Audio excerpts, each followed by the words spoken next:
Somebody said you could add some excitement to the meeting as opposed to the meeting. That's true.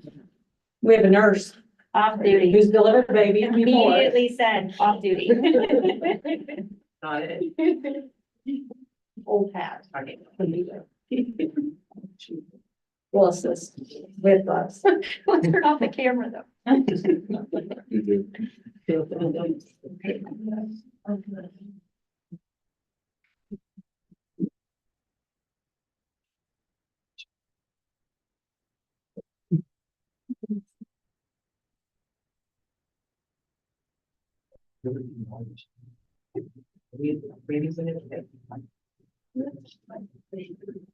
think, Jack, are you still working to get us rather? You get, okay. All right, call this meeting to order, the regularly scheduled, school board meeting. First item will be approval of the agenda. Then we approve the agenda, the motion, Second. and a second. All those in favor? Agenda's been approved, 7-0. Pledge of allegiance, David. Pledge allegiance to the flag of the United States of America and to the republic which stands one nation under God, indivisible, with liberty and justice for all.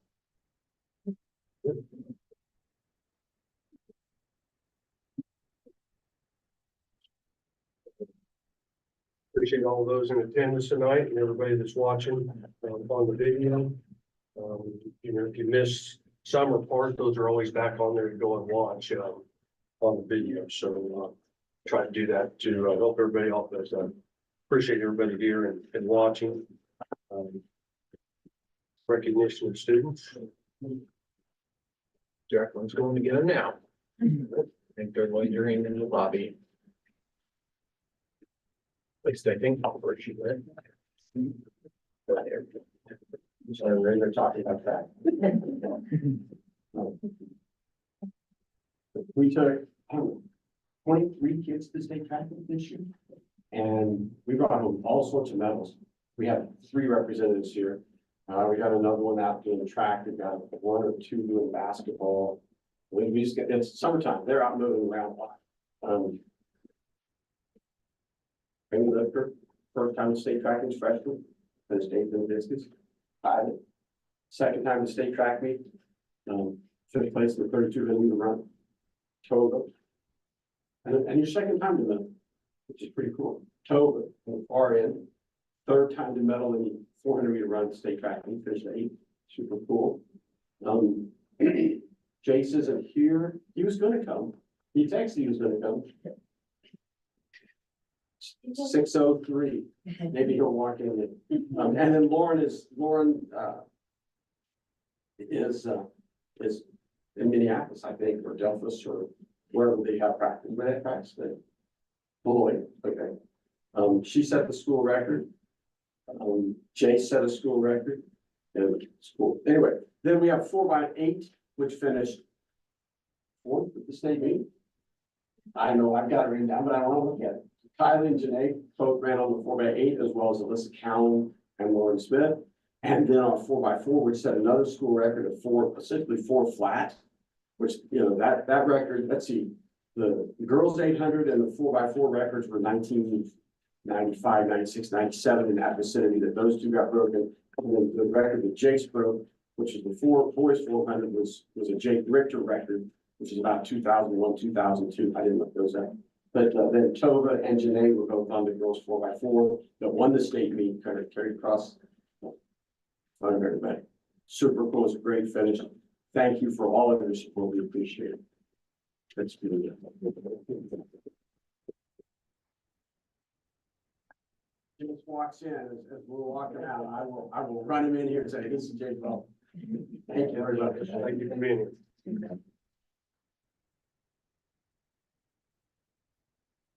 Good. Citizens open forum. We go ahead and recognize, even though they didn't make it, the Wakefield students too. Okay. That would be great. Yep. Kingsley Smith, the boy shot put 6th place, and Emily with 6th place in the 800.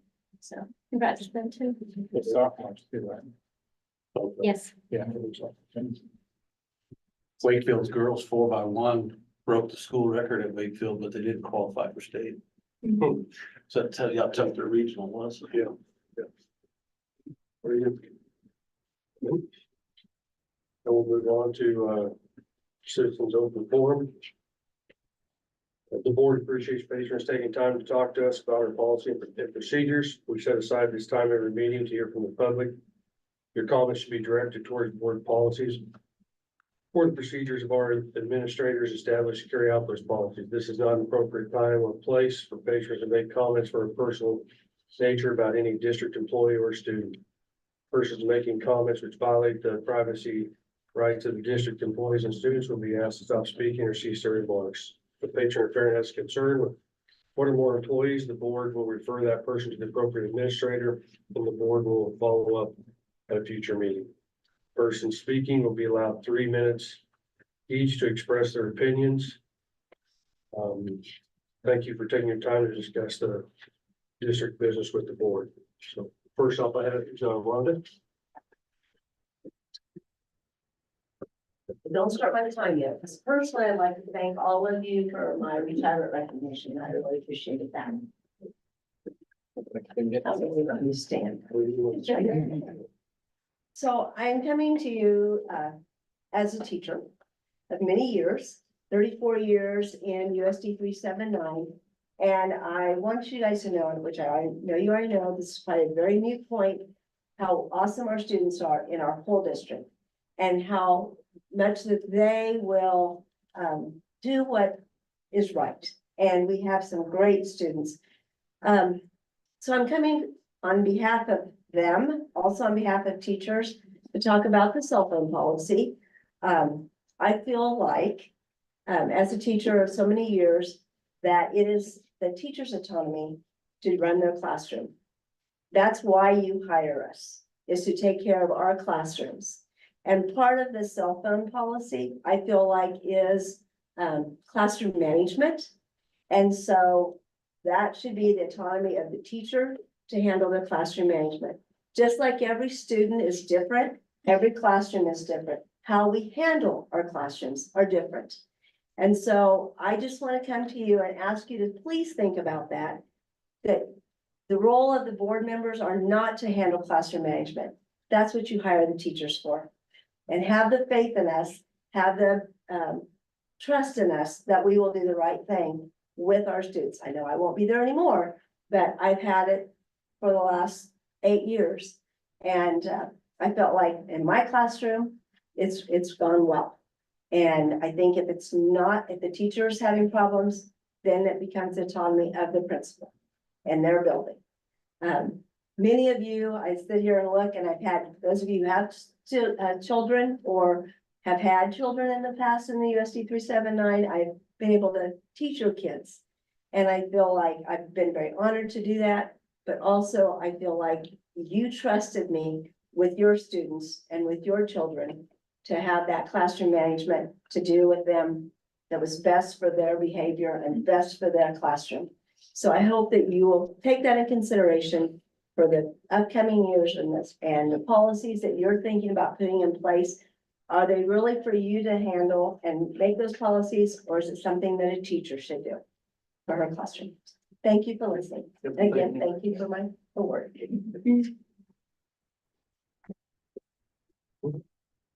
Next, Candace.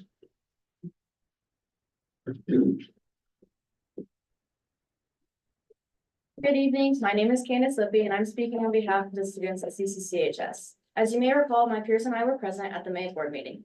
Many of my peers participate in summer activities, some of which are taking place tonight.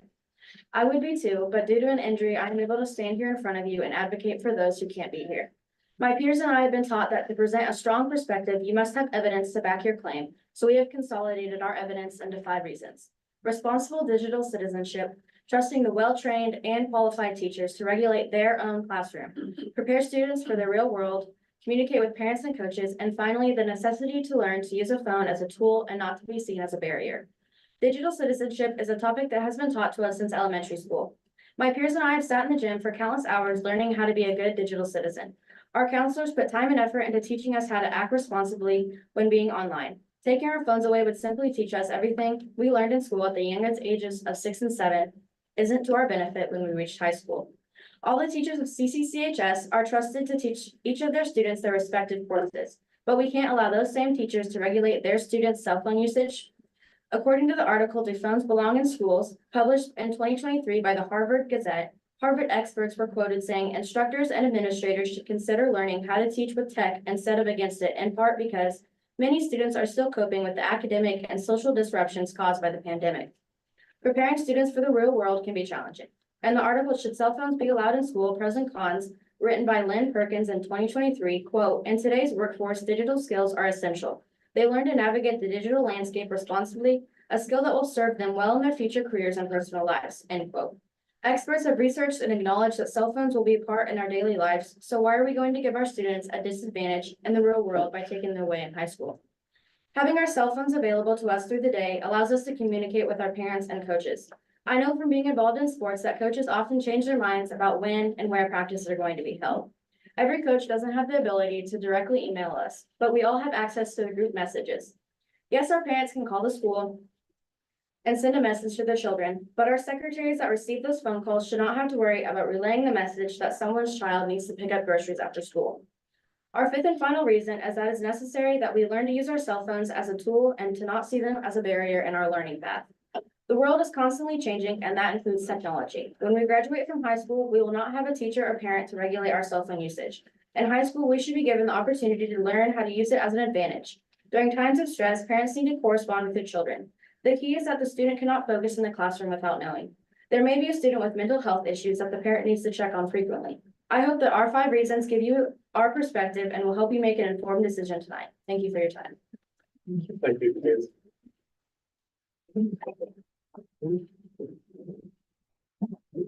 One last one, Susan.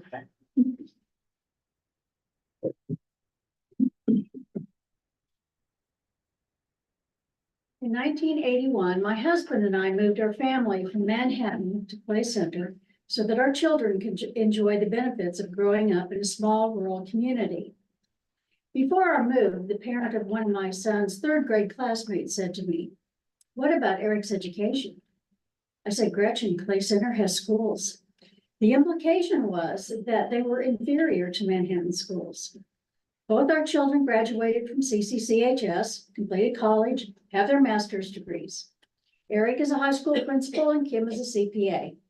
I attribute their success in large part to the educators they encountered in Clay Center. We have many dedicated, outstanding teachers who inspire their students to achieve great things. I have heard board members compliment students for their achievements at board meetings. Behind each of these high-achieving students is a teacher who does not seek recognition, but revels in the success of their students. The question is, can we maintain that environment and these great teachers? As you know, there is a shortage of teachers, so we are competing with every other district in the state to keep them. Respecting our teachers is key to keeping them. As you contemplate addressing the cell phone policy, you as school board members can show your respect for the teachers who will have to implement the policy and the students who will have to abide by the policy by taking the time to get meaningful input from both teachers and students and then base your policy changes on their proposals. Administrators could bring together a representative group of teachers and students and ask for opinions that maximize the benefits of technology as a tool in the classroom while minimizing the distractions that cell phones can pose. This would require postponing the policy change in favor of getting it right. I have been heartened by the number of young people who have stayed in the community or returned to Clay Center or Wakefield to work and raise their families. Some have started their own businesses. Some are teachers in our schools, some are doctors, some are bankers, some are working in the ag industry. Having a quality school system is key to keeping them here. We will be able to maintain our quality schools by fostering an environment where our teachers are respected for the professionals they are and students are valued and supported. By working together as a team, school board members, administrators, teachers, classified staff, students, and parents. Your job is not easy, but it is a crucial part of the success of the district. Our district isn't perfect. There is always room for improvement. Nonetheless, it is a treasure of our community, and it is your job to be good stewards of this treasure, as have many other community members who have gone before you as servant leaders. Thank you.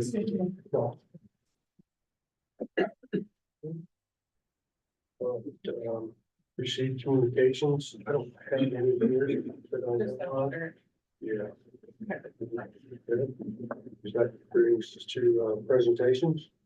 Policy updates are here for your viewing, and as always, we present them 1 month and approve the next, so let me know if you have any questions, and most likely it would be, I'll reach out to JSB and ask them for any explanations you guys might need.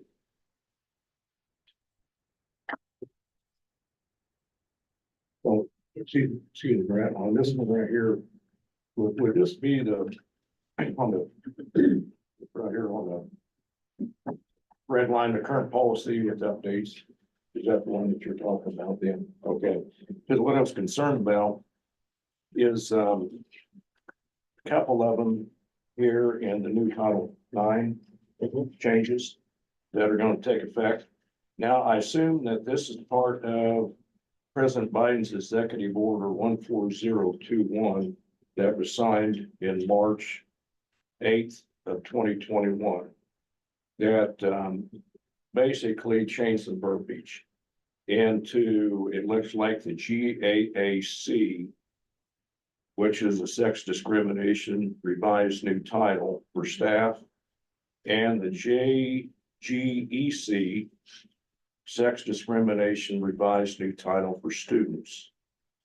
Now, what I'm curious about is that right now, our state of Kansas Attorney General's office, plus 20 other states attorney generals, have filed a suit against these changes because they basically they're going against on the violation of the Administrative Procedure Act that was taken by this executive order. Now, what they're afraid of, and what I could see in the ruling itself, if this goes in effect for Title IX, is that's going to have to open up it's a huge Pandora's box for our school district, for instance, and others across our state and throughout other states. If by chance, if we, just question is, if we don't adopt the new policy change on Title IX, then do we have that option to do that? And still stay in compliance with Title IX until this is ran through judicial review? I don't, I mean, I can't answer that as we sit here tonight. I mean, I think you can. The question is, I mean, you can adopt a policy at any time. It doesn't have to be the July board meeting per se, so. My understanding is it goes into effect August 1st, I think is what I recall. Right. And so I assume. Now, whether that gets stayed or whatever pending the litigation, you don't know, but if it were to go into effect, yeah, you can adopt that policy at that point too. I mean, Okay, because that's what I was curious about. I visited with one of the state board of education members last week. And anyway, she was stating that what is being sent out by KASB in this report to adopt, for instance, saying that we have to adopt, is incorrect. She said that this right here being a under judicial review, and that we have state law already passed in the state legislature stating, especially in sports, that let's say a biological male cannot compete in biological female sport. That also until judicial review is completed by our state attorney general's office, that we have a right to not adopt this new policy concerning at least these two previous ones stated. Yeah. Until that time comes. And with KSB, their policy recommendations, so we've oftentimes over the years, adopted, different policies that work for us. My understanding of this particular one is that they're recommending it because it's law. And if you don't have a policy that follow, if it wouldn't get stopped, then it would be law. And if you don't adopt a policy that aligns to law, then Dusty, then you're, Well, this policy is for staff, that have nothing to do with students. there's one for staff. and one for- Oh, and it's the one that's on here just says for staff. There's a G. and a Is there J. another one for students? Well, I would just say is, we need to be updated, like you did some on your Friday notes and stuff like that. On how it's been handled with the appeal process and all that, keep us up to date. Well, I think until somebody wins something in court and it's federal law, we're gonna need to adopt it. We can always rescind it. So I'll give Bill a call, he'll go over and see where he's at. And, but, so we have, we need to, we would just check on some of that. And just to clarify, my understanding, this policy does not address athletics at all. That's already in state law. Yeah, that's. So do you, so I don't think this has anything to do with that. No, that particularly doesn't. This right here just would open up an initial Pandora's box for compliance within our school district and other school districts. And that's what I was just curious about to see why you initially do this one through on what our options would be. But thanks for clarifying that. So what do you guys need? Just like keep up with the judicial. And I can update in July too. You know, what's going on, in Friday notes, if there's something changes with it or what's going on that you hear. Yeah. Okay. Yeah. Maybe anything else? Any other? Okay. Is that consent agenda items? Molly one was like jacking on the site council members is how those are picked. Is it a certain term they're on there? Just curious. Each building picks those. Okay. Usually there's different roles. I don't know that staff you're here. I don't think you have terms necessarily. I know I did not as a principal. I just made sure I had different roles and sometimes a person maybe was, they wouldn't fit the parent role, but they could fit a business partner's role and maybe the business person was leaving. And so, I don't know if you have any. Yeah, so I try to have a business member, a community member, and then parents and or grandparents in my current building. And each of the buildings decide how large that council is for the most part. Yeah, and it should be our larger schools, Steph has 2 grade levels, so she might only have 1 or 2 parents. Where if, on the parent side, where Lincoln having 5 different grade levels might have more. Each building makes up their own. There's not a state like rule that says these are the different, what they do say is you need to have representation from families and business both, so. I was just curious, if the middle school has a bunch, at the high school, I think there's 8 on there. And I think in past experience, like as a parent, I got an email from my building's principal saying, hey, do you want to be on site council? And I don't think we're turning people down. Like, generally speaking, if you say, yes, I want to be on site council, it's like, come on, even if that's.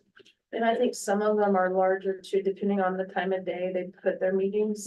Is the attendance, some choose after school where others choose lunch hour. And I think they try to work with their site councils and say what works best, just so they can get people there. All right, very good. Anybody else have any questions on the consent agenda? I have a question about the grant that you're writing. Do you know the amount of that grant? No, I do not. I think, and I'm saying that because it's the same fight that Craig and Brett have been fighting since you guys did your building tour. And so we've really struggled to get a quote, but we have to have one by the end of the week. My plan was to work with whatever you guys have budgeted in the capital outlay. If that makes sense, not to do more than that. So, And historically, I think there's about $5 million for the script, 5 to 8 million, somewhere in there for every 286 school districts. And so we apply for it every year.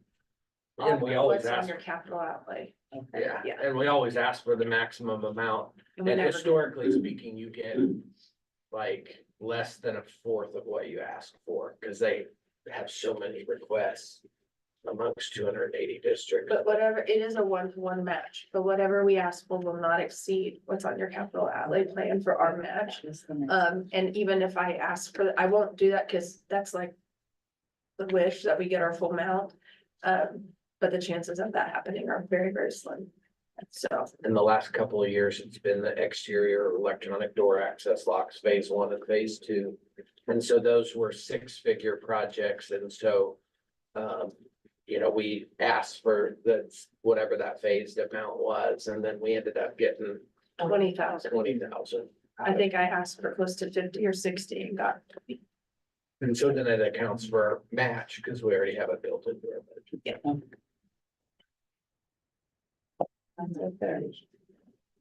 Make a motion, we approve the consent agenda items. Second. And second, all those in favor? Motion pass 7-0. Our reports. Yeah, you guys can read what I have there. Happy to take any questions, but just a quick shout out to Farm Bureau. For Board first. board, skip over one. All right, we're just ready. We're rocking. Okay, board reports, body comments, board reports. I've just got two. I want to commend all of our staff that are working on all of our buildings, getting the summer list done. I know it's a big list. I know it's hot. I know it's uncomfortable. We appreciate what they're doing. And then I wanted to specifically point out one of our state medalists this year who didn't come today, Alyssa Howing, has medaled in 3 different sports at the state level this year. And that's a pretty commendable achievement. So I wanted to make sure she got pointed out, even if she's too shy to come today. Anybody else? I just like to say that shout out to kudos to our buildings and grounds maintenance people for all the mowing they've been having to and keeping the district out of any blight ordinance violations that we might be getting in both communities or could be getting. So anyway, it's been a blessing. Thank you. I know you guys have been, you know, all your help's been much appreciated. Thank you. Haven't had to deal with that in a few years, so it's a good problem. Yeah. Deal with it. With the rain. So, anybody else? Brett? Yeah, again, questions if you need, but Farm Bureau did for the 2nd year in a row make a significant donation to cover end of year outstanding lunch balances for students. And so just wanted to say thank you for that.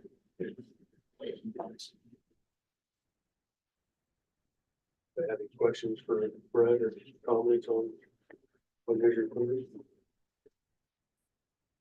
What we had on our door?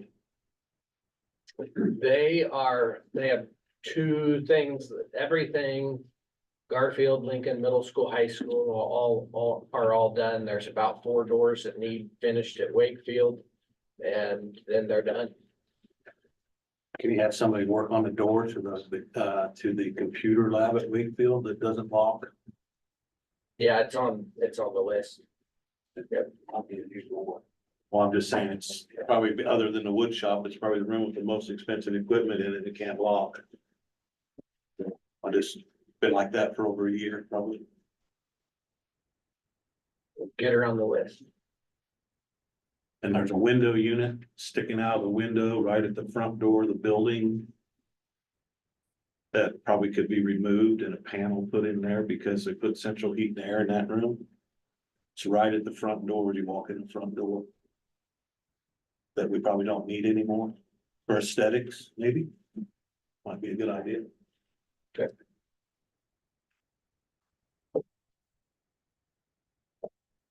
Anything else?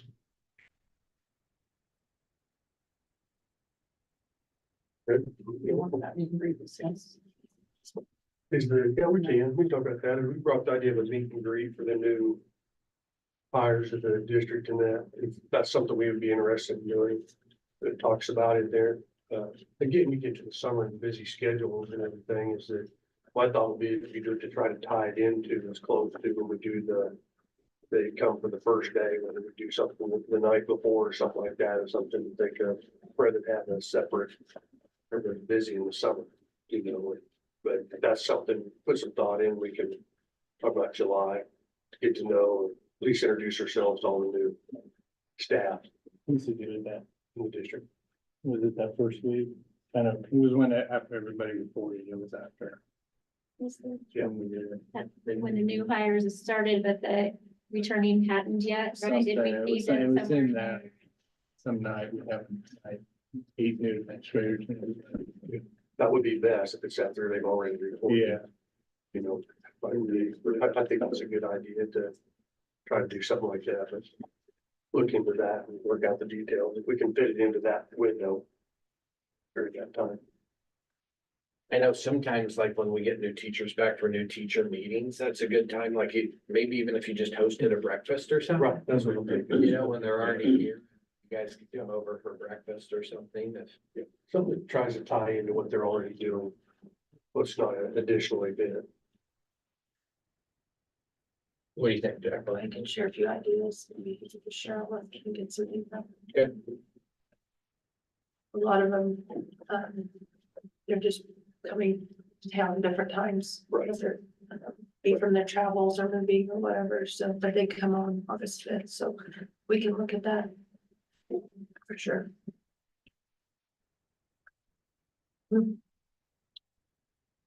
Good. All right. Next is Anita. They have any questions over his report? Any bites on all those openings? Yeah, I have an interview at Riley for one of the Rileys tomorrow.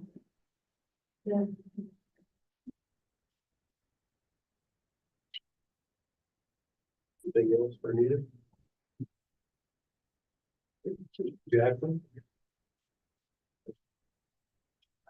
Someone please start first. I'm going for a record on attachments. yes. There's a lot in there. One thing I wanted to point out, whatever questions you have, but just a reminder, the teachers report the 5th, but kickoff is the 7th.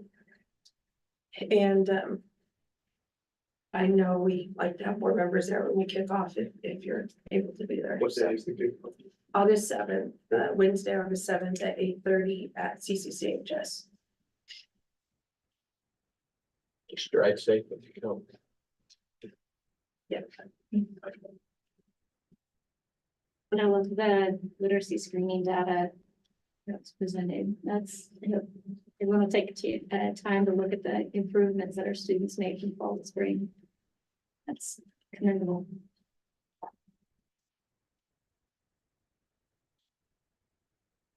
Could you explain that cap chart a little bit to me? With the history on it looks like this. Yes. Our admin team started using that back in, right when Brett came. I'd used it before, but we had just updated it. And so this helps us look at groups of kids as they're going through their grade, the 4th grade, the 5th grade, 6th grade, so. It just helps us look at where we need to make improvements. Maybe it's what grade levels or particular areas might need more help. They have these similarly at their buildings by grade level and even by classrooms and things like that. So they're color coded to follow the same kids, the same group of kids. And the one thing that's not on here is comparing state data, state trends to it. We do that on another sheet where we can compare them to the state trends as well. Are those categories the same as the level? Yes, Okay. they are. I will say we trend similar to the state. I will also tell you, we want to be better than the state average. So when our buildings present in the fall, they've kind of looked at these for their own buildings and it's helping them make their own strategies that support their building level for whatever trend they're seeing at their grade, particular grade level as well. And one other question. Why is category 1 is just its own column, but then 2, 3, and 4 are together? So categories 2, 3, and 4 are that grade level and above. And category 1 would be they're performing that's on certain skills below grade level or not meeting that level 2 standard. Okay. We actually have, even some of our data breaks down the 4 categories actually into 8. So our staff was even looking at, for example, in level 1, if a kid was in the lower level 1, their goal was to move them to the higher level 1. And then the next year, to the low level 2, and then the high level 2. And I hope in coming months that the state just gave us a new tool that helps us break it down into 8 categories instead of 4. And we can see sometimes a particular kid is, maybe they are in level 1, but they make growth and they make gains, and you don't see that because they still have a number 1 by the on the report, but you can see that they made gains. And so hopefully we can share some of that data in the future. They're uploading this year's data into it right now. And it's very, it just came out this spring to us, and I think it's gonna be very helpful. We had been doing it by hand. And now they have it there, it kind of spits out into. And that helps with student classroom building and district goal setting. So you can break down groups of students and really dig into the data a little bit more, because usually the devil's in the details, for lack of a better term, when it comes to school performance and district performance. It's okay, are there certain categories of kids, certain subject areas, not only that aren't performing, but who are the ones that are performing very, very well, and what are we doing for that group of students that we may not be doing for another, so that we can mirror that and implement that in other ways. And so, and regardless of what you read or hear in the media, the way the Kansas state assessments are set up, if a student scores in level 2, it means they've mastered grade level standards. They are college and career ready. They have mastered that grade level standard and they are ready for the next level. And so that's why we group 2, 3, and 4, because our goal is to get as many students out of level 1 as we can in every area possible. When we talk about learning from one building students to the other, as we're having some changes made at Wakefield High School, maybe we can make sure they work on that absenteeism. We borrow some of the things that are being done in the other buildings, because 32%, that's pretty sad. That's less than the Clay Center High School business. Percentage wise. Yes, Clay Center High School was at 14%. But 14% of 300 is more students than 32% of 75, so Yeah, but the number of students is. the number of students still 32%. Understand. We should be able to get them there. And I want to remind everybody, this is from our panorama dashboard, and so it has a mathematical piece that computes this, but actually what we submit in Power School. So it could be a little adjusted, but it's pretty close. And what I mean by that is at the elementary, we take attendance twice a day, morning and after lunch. We write down if they leave at 10 o'clock for an appointment or whatever, but like if you're a parent, you get a report card, everything you have is going to be divisible by 2. So if your kid it misses one day, it shows 2, but we always divide it by 2, so it comes out to 1. At the middle school level, we record 7 hours a day. So if your kid misses, each teacher every hour takes attendance. So they have 7 for the day. So whatever number you get, we divide by 7 to come up with the total days. Clay Center High School is 22 months. So same thing. We add up all the things they missed, divide by 22. At Wakefield, we have K5. It's just like Clay Center, and they have 2 times a day. 6-8 is 7 times a day, just like the middle school. But in Power School, Wakefield is a K8 building. So it's hard for Panorama to calculate the Wakefield Elementary the right way. Just because of how it's dividing numbers. The high school though is divided by 7, so it's fairly accurate. So I just tell you, this is not like, this could look different once they do the accountability report, just because this doesn't come from our Power School data that we turn in at the end of the year. It's pretty close though. It's pretty close. One thing that's not in my report, but we had our kind of intro meeting today. I don't know if you remember, this is, our US Senator Jerry Moran was one of the advocates for the CAPS program. We did get the grant. We are one of 7 rural schools that got it. So, South Brown County, Russell, Victoria, us, Rural Education Workforce Alliance in Dodge City, Great Bend and Osborne. So just a reminder, this is to help enhance our work-based learning opportunities. And I heard this phrase for the first time today, and I really, we talk a lot about, we call it employability skills.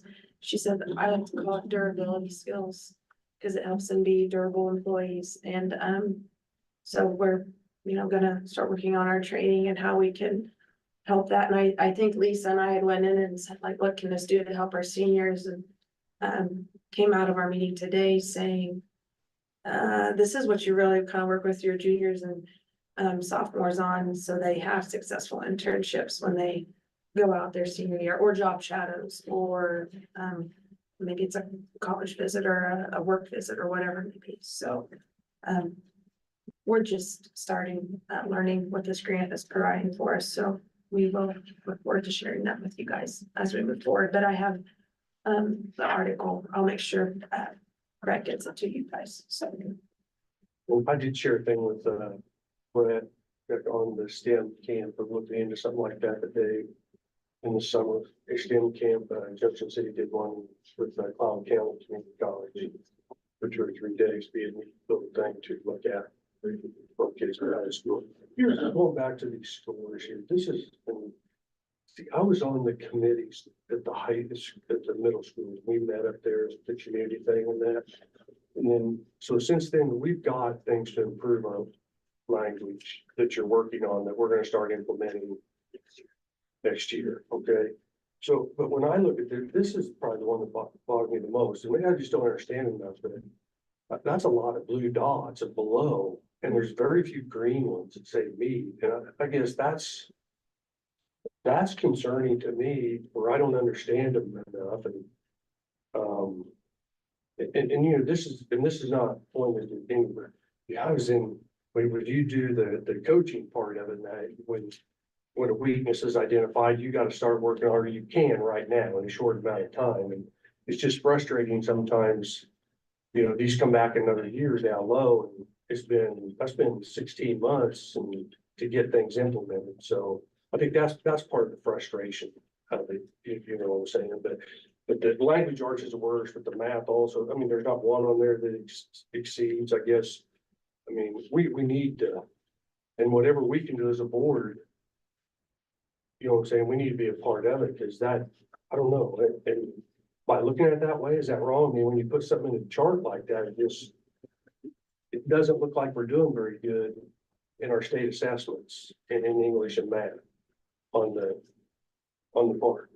Yeah, so that sheet that you're looking at is breaking it down by meters. If you look on the front side, if a student scores in level 2, that means they've mastered those grade level standards. And so if you look at the front side of that sheet, the other side, that side there, that's going to show you the percent of students scoring, and the next one over, the orange and yellow one, that's the one that we really dig into and look at. When you look at this, it's really hard to look at standards mastery as a building. That's why you look at the proficiency level of a student.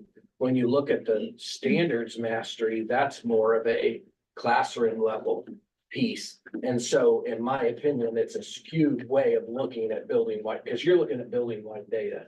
You're not looking at standards data. And so if you're looking at building level data, how many students are we scoring in levels 2, 3, and 4? In regards to a standards mastery, that's where we need to dig into the curriculum mapping that did some of the stuff that came from some of those meetings we're talking about. Every teacher across their entire district, cross content, cross grade is going to do curriculum mapping, standards alignment to our curriculum. And then that work's going to be done by next January. And then by second semester of next year, we will implement that district wide in those content areas to ensure that standard mastery is happening at the classroom level. So I don't want to throw the state or anybody under the bus, but to me, it's not the right way of looking at standards mastery when you're looking at building your district data. That's classroom data. If we're looking at building and district data, what percent of students are scoring levels 2, 3, and 4? And when you look at that data, we're at or above the state average in almost every category. My personal opinion. No, that's okay, but you see where, I mean, you get this, you look at it and you go, holy crap, you know, there's a bunch of, so, okay.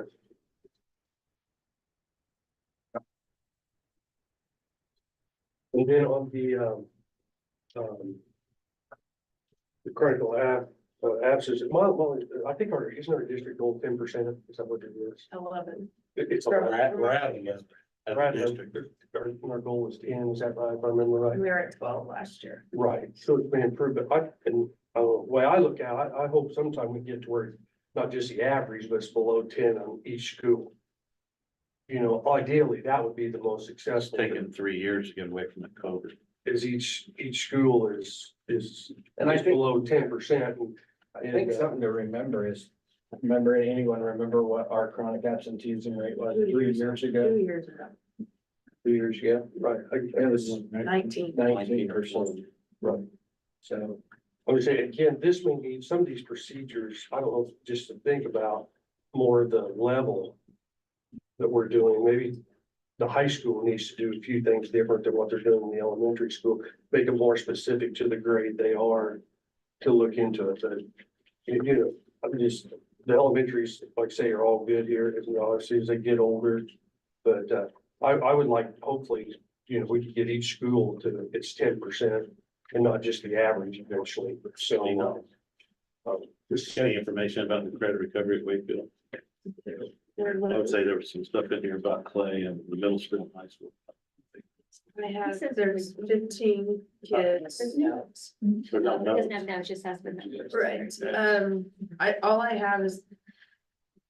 There's 15 kids, 3 were repeaters. I did, today was shared that 9 of those 15 were high school High school. and 6 were middle school. And of the 9 high school, again, I can't give too much information and I start Sure. identifying, but, more younger than older. So Is there a concentrate in any certain subject? they first try to get your 4 cores. And then, there's a few electives and typically the electives might be maybe health or, speech or a technology one that's a required one. A required elective for graduation, that might be one that's looked at. I saw a couple of those that were like a graphic design, maybe 58% or 59%, like right on the line. Came back and redid project work to get that back up to the 60. So Is that, I guess the most alarming thing to me was the big increase in numbers. what do you mean? Well, in the high school, we had 23 That's down from the year in before. the summer. And the numbers repeat from summer of 23, it says it's 7, but now it's 23 now.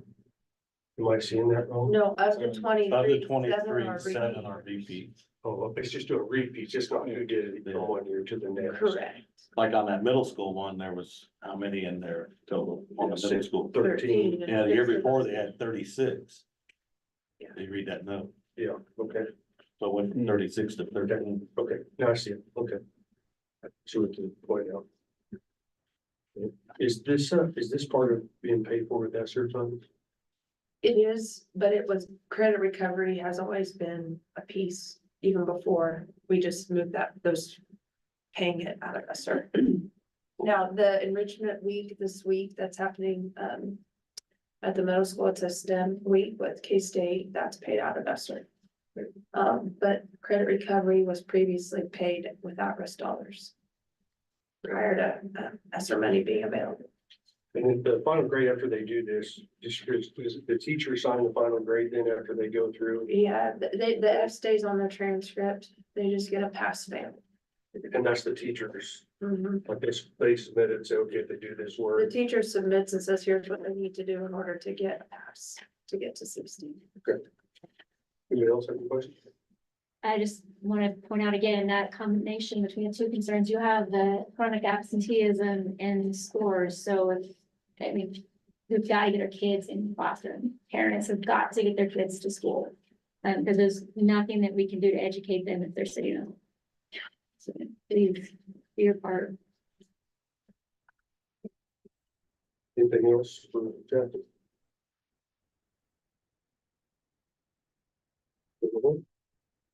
Well, we'll move on to discussion of business items. Brett, the insurance folks? I'm happy to answer any questions. I don't want to bore you with regurgitating what's already written. We got a good renewal. Much less than we budgeted in increase. Not a lot changed within the policy, where comp's good too, which is your next one, and so. All very good news in the property casualty world for school districts. There's a lot of districts that are being dropped right now and are scrambling for coverage, and so we feel really good about the pool. So we didn't have a claim. Probably.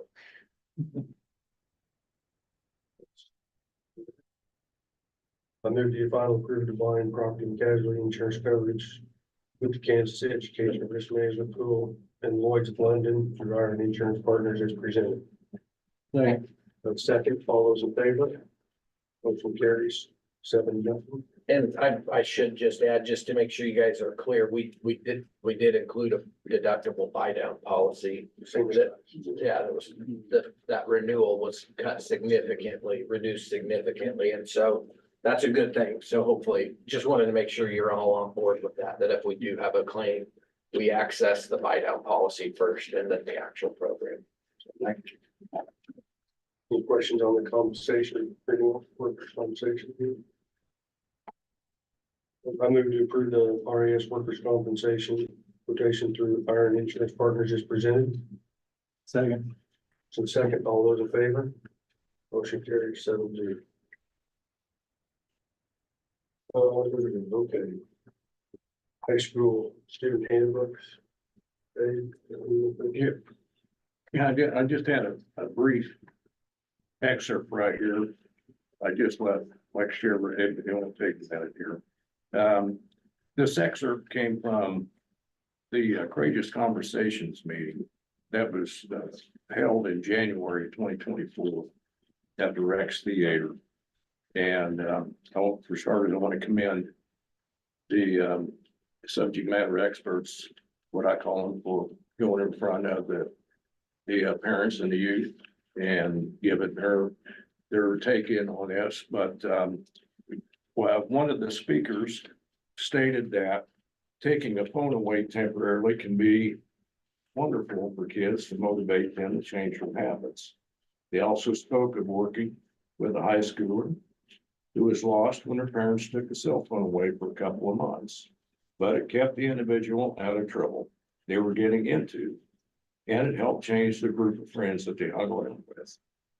The speaker mentioned in some ways the high schooler was really grateful, even though it feels hard as a parent, take that phone away because you feel like you're robbing them of all their social connections.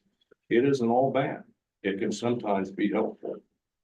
They also encourage parents to have conversations with their kids about the reasons for setting limits and how they're using technology, which can be really hard, especially as kids get older.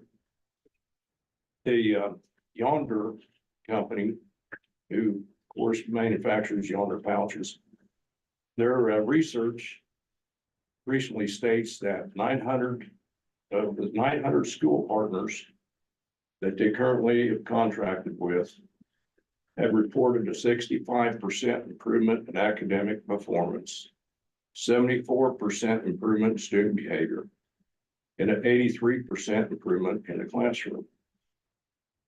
In my opinion, failure to address this growing crisis and ignore the impact that cell phones, social media have on academic performance and the mental health of our youth would be negligent on behalf of a Board of Education the professionals who get paid to protect and guide them, and anyone else who genuinely cares about our youth. Thus, the need to review and revise the personal electronic device policy that is consistently implemented and supervised across our district will only benefit our students and community. If this courageous conversations approach is good enough for a community to present to our parents and youth, we should also be practicing this in our school environment. Thank you. Anybody else have anything they'd like to say?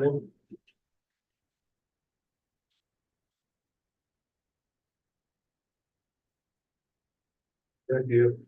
Opinion, your preference on it? You know, I don't know that I do. I did spend a lot of time reading a lot of research, and you can find research on both sides of everything. And so I don't know that I have a good recommendation for you.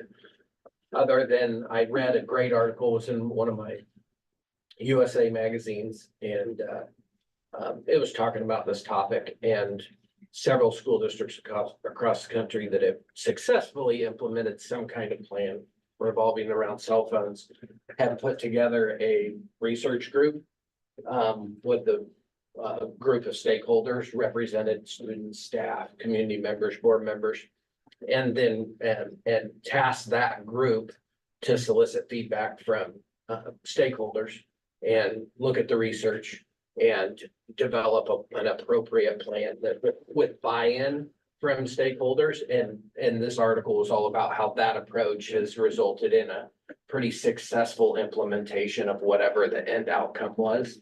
And so if I did have any recommendation, that would be what it would be, let's get some more feedback, let's do some more research, and let's listen to our teachers, our staff, our parents, our kids. And because, you know, I think we're on the verge of, you know, the whole parent right thing, and where is that line of making decisions for parents versus school? And again, you can stand on one side of that or the other and probably speak factual some way, somehow, but and I can share that article with you guys, but it was ironic that it was in our monthly magazine this year. But to me, that sounds like, if anything, might be an option to consider.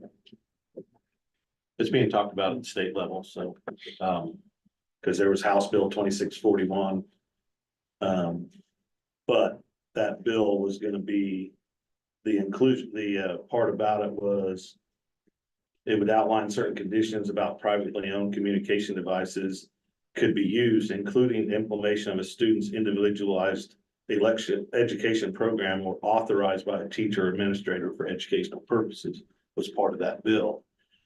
So to me, you know, if it's getting talked about at the state level and they're allowing a teacher's discretion or to be used in the classroom, it may come out that it's gonna be, that's what you're gonna have to abide by anyhow. So as far as I'm concerned, our first option is the best one for us to implement.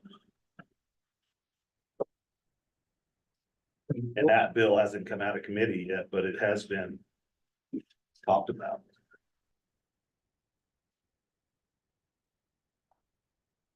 Anybody got a motion? Yes, when you say the first, you mean it. Yeah, option one, where it says students must obtain permission from the teacher to use the cell phone during instructional time. Teachers may require phones to be secured at school, provided storage. Phones may be accessed during passive periods and lunch. And the devices will be in the airplane mode or stored out of sight and not visible, which is option number one.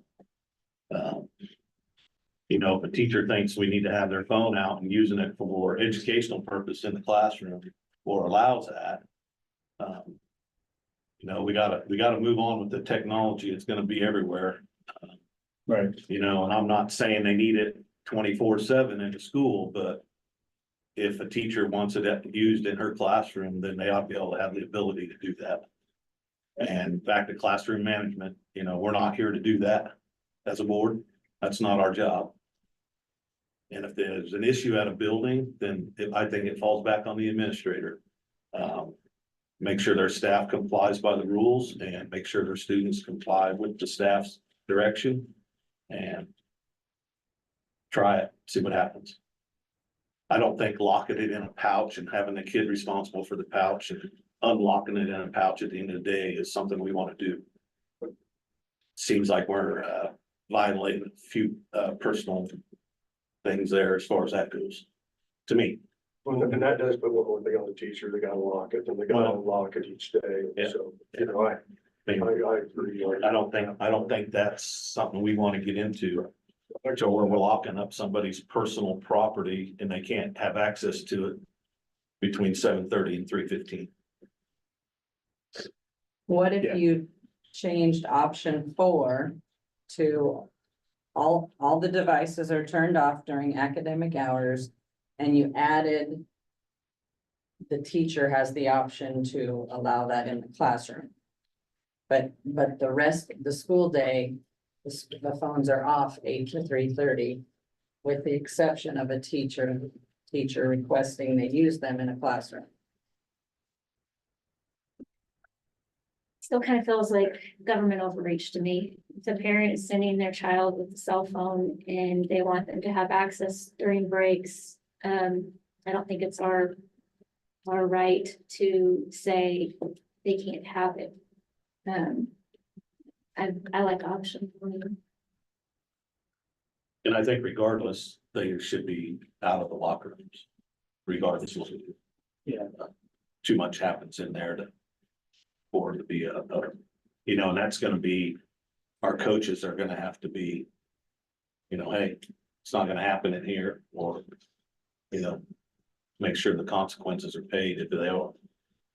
And it's a national conversation, and so, you know, it's not just here, and so, again, I'll just reiterate, if you guys would like, we could develop a investigation team or a committee, regardless of what you adopt tonight, to get that feedback from our teachers and our staff that are boots on the ground, get their thoughts and ideas, get some parents' thoughts and opinions on it, and then maybe, you know, over a period of time, and come back with another proposal, and, you know, we can all 8, 9 of us talk about it till we're blue in the face, but when you put those people in a room together, they might be able to. I move we adopt option 1 for the next school year and allow a committee to be together for this time next year, if they want to make another recommendation. Second. Motion a second. All those in favor? All those opposed? Motion fails, 4-3. I'm not sure what Shannon said, but I'd do option 4 with the phone turned off. And you remember what you said? The teachers, at the teacher's discretion, if they wanted that to be used for academic purposes in their classroom, they could have that option. But the rest of the time, 8 to 3:30, the phones are shut off. Yeah, I make that motion. Have a motion. So you're not allowing kids to access their phone at lunch or in between periods? Honestly, I think it causes a lot of problems with bullying. I think it's used as a weapon, not always as a tool. And that's my personal opinion, and I talked to numerous students, and that's just the conclusion I've come to. So I think there's lots of cheating that goes on with the cell phone use. I've heard about cell phones being hidden behind books under the guise of I'm reading, cell phones in calculator cases.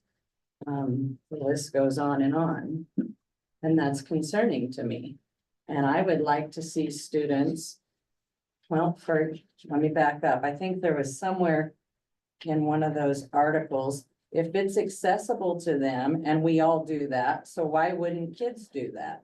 And we hopefully have a little more self-control than our kids do. And so what is a child going to choose? Cell phone time or reading? Maybe doing schoolwork, You're also studying. talking about 18-year-olds that can vote, so. Well, the Yes, 18-year-olds but are also in a bubble in our district, under our control. What they do prior to school time, what they do after school time, of course, is beyond us, but while they're in our environment here, under our instructional duties, then that's what we're talking about. It's basically. How do you control whether it's off? you trust them to abide by that. I mean, you're always That's going, different than being in airplane mode. You just said you don't trust them. I did not say that. They, hiding Say that. behind the books and you don't want them to have them. Those are mean ways of cheating. That's all I was pointing out, and I did not say I do not trust them. You're always I going to have didn't people. say that, I'm just saying, I don't know how you Yeah. implement that, and then you have, If it's- Everybody has Rings it, or it's not goes like off with or they anybody. caught using it, then it's a deal. We don't expect everybody to go around and check each phone. If it would go off or whatever in class or when they're well, not it's the supposed same to. thing, but it's the same thing as the other option. And so, You know, the ones that are gonna get in trouble are gonna get in trouble with phones, no matter what the policy is. My concern on this is that if we completely disregard what our professional health experts, mental health experts, and others in that career fields that in other schools that have implemented this policies or policies similar to this that we're discussing. If we completely eliminate that, and then are we not being responsible for at least taking all that into I think consideration? it's like Brett said, though, I think you can look, each say one professional, but you'll have another professional who'll say the exact opposite. It's all out there. If you want to dig it up, I can find just as many people that say, you know, it's positive. You have to look at both sides and then decide, you know, what, you can't just say, oh, well, this one says. So anything you else? can't make that argument. So we have a motion for option 4 with the teachers having the discretion to allow them to use an instructional in the class. Can we clarify one more thing that Scroll up to number 1, like just option 4 with the sentence that says students must have just that one sentence added. Is I believe what you're saying. Students must must obtain. obtain permission? Yeah. Okay, and how does a student obtain permission to use their cell phone when they're not in a classroom during instruction time in the school? Like, do they need to go to ask that point? Do they need to go to the principal to ask permission to text their family? Do they need to come into the office and speak to the nurse to send a text? Like if they need to communicate with their family, if there's They a, need to go through the office, they need to go through the just office. like it would for phone call. 100,000 a year on computers so they can email. And that's where disagree, they don't have access to technology, because they have what's issued by the school, they have the network. So. So you just want they them to use their computers to text their family. So that's not, so whether it's emails, they have technology. To say they don't have access to any technology in the classroom is wrong. No, I'm just thinking from the administrative standpoint, how are they enforcing it? So if we're gonna give them time away to use their phone in instructional time, I think Yeah. it's our responsibility as a school board to write a policy that's enforceable. How, They need to go to the Then- office would be then we my would, answer. then we would need to add that. Fine with that. They need to go to How the you guys office. want that to work? Yep. Needs exact wording. Must obtain permission from the teacher or the office to use cell phone during instruction. Is to take out instructional time during school time? It's 8 to 3:30 is instructional time. Or 3:20. Okay, so then, again, I'm just trying to clarify, at 3:20, then this is off. So that means that they can use their phones after school, extracurriculum. And locker room activity after 3:20. Not in the locker room. So the locker room is not ending at 3:20. No, locker room's locker room. The student in the locker. That's why it's separated at the bottom.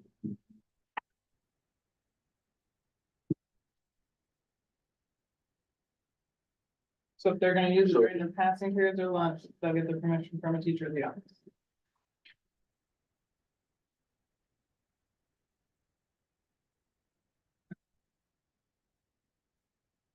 So we just put teacher slash administrator or principal. I don't know what to do. I think it should be principal. Instead of office. So AD doesn't have ability to do over the counselors. They want to control that. So only the Personally. principal and the teachers. Yep. There really isn't passing period. Is it all, with law, usually in the passing period?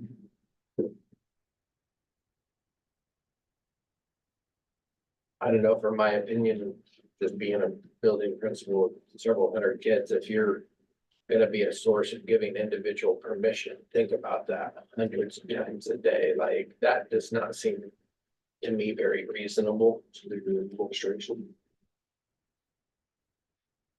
Office. Well, office, I think, is the principal, and we don't wanna put that role on secretaries, that don't really give them permission, so. And then again, there's times that there's a counselor. Yeah, they're fun. I'm okay with saying administrative counselors, we could add counselors, but that would take care of. That would spread that out.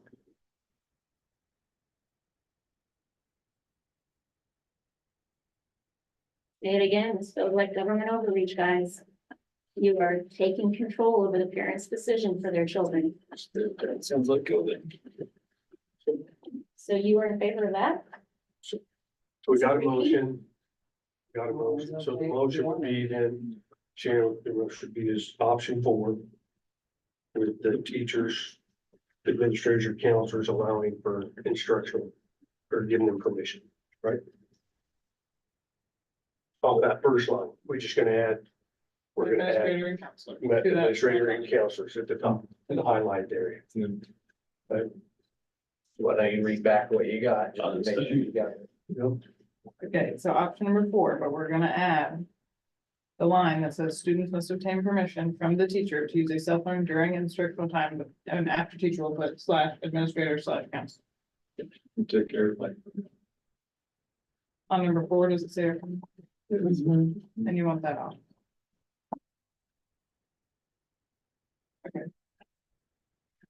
Do you need to include an exemption for medical? So that I means we think would it's need, covered by the administrator. Counselors.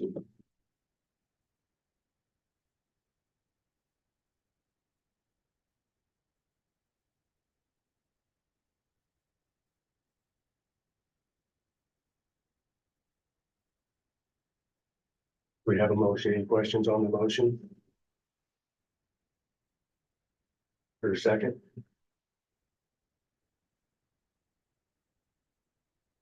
Got a second, motion second. All those in favor? All those opposed? Motion carries 4-3. Good. Yep. Sure. Take that out of the. The we can do is the building staff handbooks next. Any questions? This didn't have action. First read. First read. And then. Any questions there? Right. I was wondering about the lunch charges on the high school, middle school, and Wakefield handbooks. Did we, it says charge, Been set, yeah. They won't be set until August. okay, but it. Okay, I thought that was 25, Oh, we did raise the Charges. limits. Oh, charging. Yes. And I think it says 20 And we raised to 25, I believe that's how much just, yeah, deals.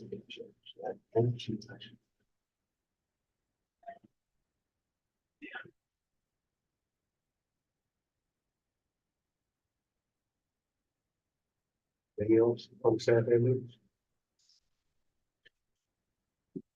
I noticed something on the Wakefield, page 3, when it's the hours, class hours, 7th hour is not on page 3, it falls down to the next page. That's hard to read.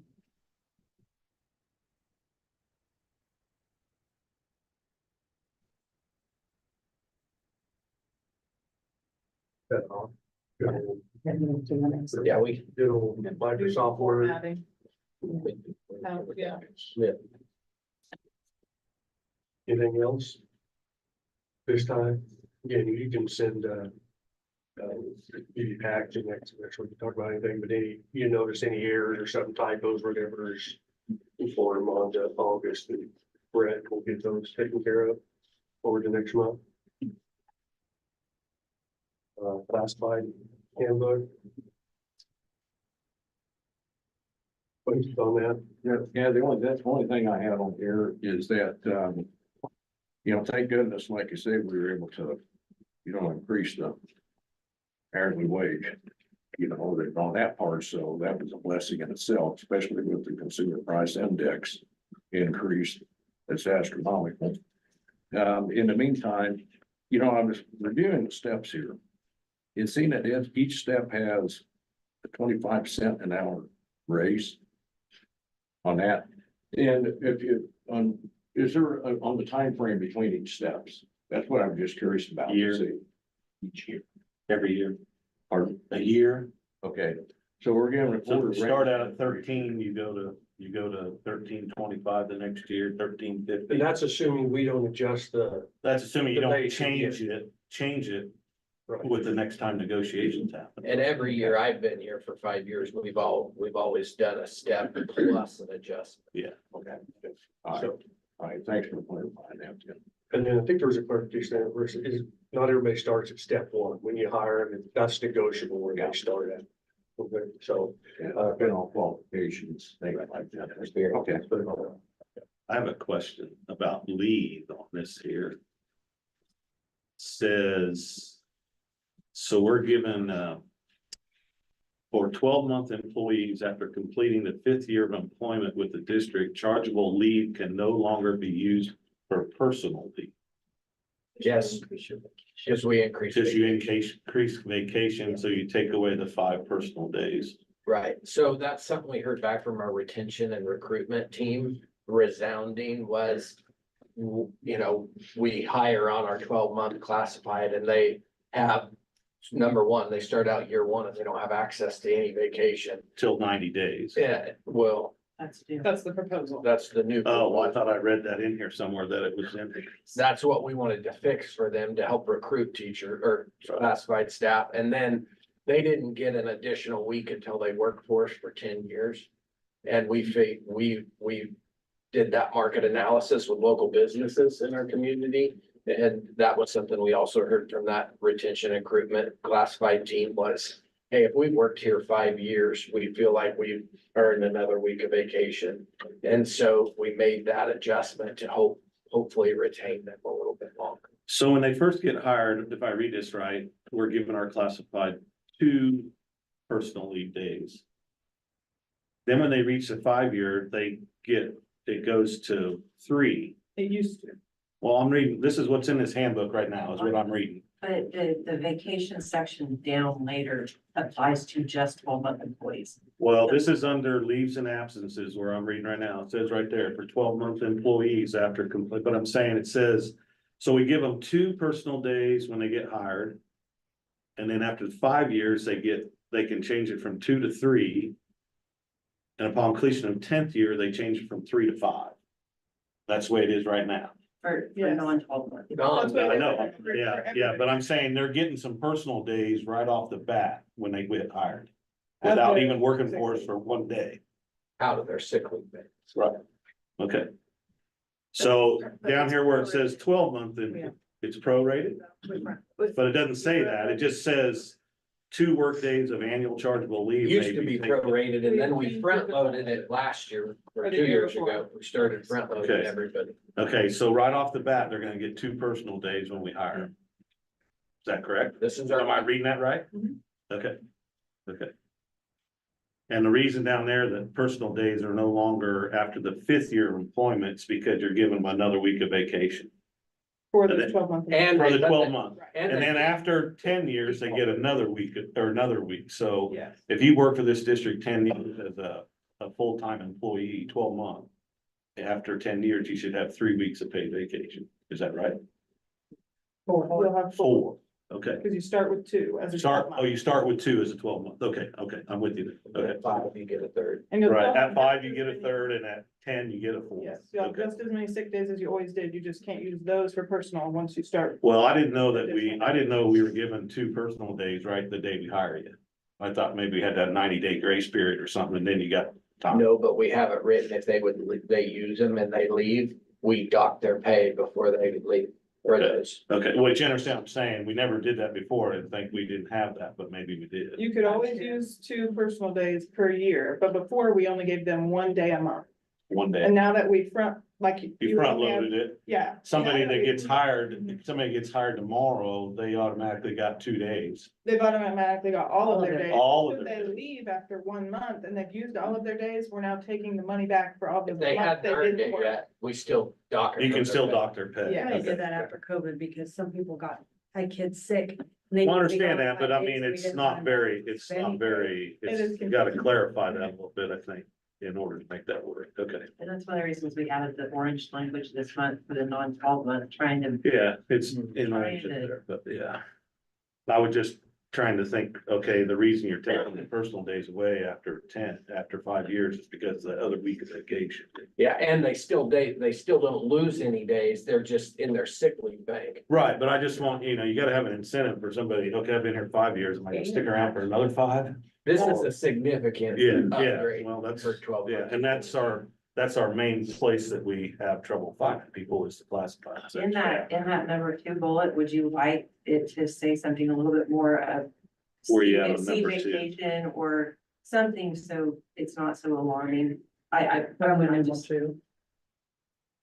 It'll just be an education piece, like when we. Well, you just gotta tell them, you gotta let them know that, hey, this is how this works, and if you work here a month and you've used your time, you're not gonna get your full paycheck. And we've been doing that. Is this year 2? Year 2, Year 2. okay. And it's seldom. I mean, it's kind of a, hey, you're gonna get some time, even though you haven't started. But you gotta stay with us if you think you're gonna get a full paycheck. We tell them that our training. Well, you know what I'm saying, though, it's kind of so you gotta find something to get people to come and fill those positions that you got hanging out there. Okay, all right. With some of that in the pay, I think we've done some good things that hopefully help out with hiring people and then keeping them around too. Like I said, I believe the state went to an hourly wage of $15 minimum for state employees. What they did, so I think 13 right now for us is a big improvement. Keep working on getting it better. Hopefully, like I said, maybe better hiring and retention. Yeah, but that's what it is right now, so that could change after negotiation. That's the updated, it was 11. So this hasn't been approved by the board yet, this 13. That's what you're doing tonight. So it went up $1.25. Every step increased by $1.25. And then every employee would get their step. So every classified employee is gonna get $1.50. 50 an hour. And that's what, but this is the new scale, not before, okay. Yep, that's the new scale. Move to give final approval to the 2024-25 classified handbook as presented and give all classified employees 1 step effective 7/1/24. Second. In a second, all those in favor? Motion carries 7-0. It's Patterson Family Foundation grant. Again, I don't want to bore you with reading. I got some feedback from the Patterson Foundation. They'd sent an email back saying, kind of clarifying the intentions of the money. And they have communicated that it would help them if they had board action from you requesting, obviously you can't tell them what to do with their money, but asking them to consider transferring it to Grove Clay County to be used for the purposes out there. If that's the case, then does, since, the board, we're not gonna, as a board, majority, we're not gonna want to use the money. Then, for instance, there's the grant dollars that was awarded by Patterson Family Foundation. Does them dollars, that 6-figure amount, does that go back to the Patterson Family Foundation? And then the Patterson Family Foundation will turn around and bring it to Grove Clay County. It's actually in their account already. They're They're like housing, counties account. they're housing it, yeah, they're housing the money already. It's a technicality, but they got to approve for Grove Clay County to keep it once we support them that. But at least paperwork wise. Yeah, and that just that frees and clears the district of any responsibility then of that grant. For sure. So as a district, are we at the point that we're not gonna do anything for our employees or our classified or anything as far as daycare? Like we originally started out? Well, the challenge is that the money they had, the extra 3 or 4, 500,000 setting aside, the other grants that Grow wrote was gonna be combined with the 150 for us to have enough money to do the renovations of a site to get to code. But Well, that's the first I've heard of that. I didn't know that they had other money that they're gonna give us to. that was where the whole middle school Yeah, proposal came from, was using the 150,000 Patterson, and then they were writing matching grants. I think it was a tax credit and a few other grants that they were gonna combine. So they went away from doing that. Well, they, And now we've gone away from doing that. well, they came to us with the proposal to use that money at the community center. And we said no to that. And so now it's all we have is 150,000, which isn't enough to renovate one of our current sites. So, I mean, yes, I would love to do. So back to the something for our question, staff. are we just gonna throw away the thought of doing a daycare for our staff and our employees? I think it was around 400,000 to renovate 2 rooms. I don't know where we would come up with the money to do it. I'd love to, I just don't know how we would pay for it without those other grants. We don't have capital outlay money?